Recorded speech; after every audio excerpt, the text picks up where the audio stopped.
This is a perfect depiction of a human colon floating in midair as a doctor examines it.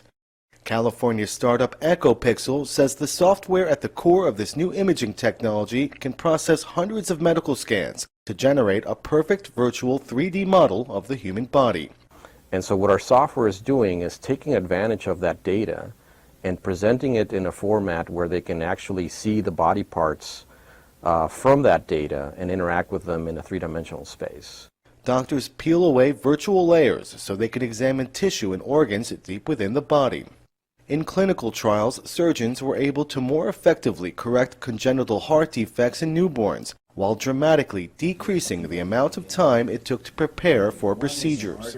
Using a specialized monitor and glasses, the virtual 3D image allowed surgeons to visualize tiny blood vessels and practice their surgery before stepping foot in the operating room. These vessels are sub-millimeter, and the newborn patient is the size of the palm of your hand.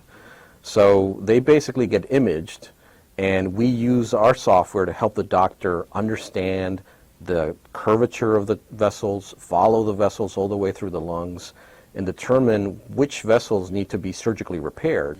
Dr. Louis Wexler of Stanford University has been at the forefront of medical imaging for more than half a century. It's going to be a tremendously useful tool for the surgeon.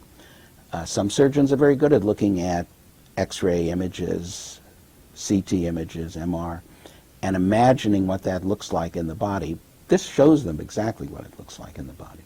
This promises to save time and improve the accuracy of medical procedures, while saving patients money and helping them access better medical care.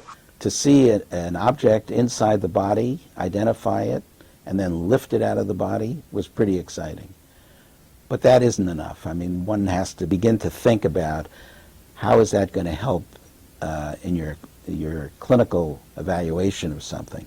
To that end, EchoPixel is aggressively pursuing more trials.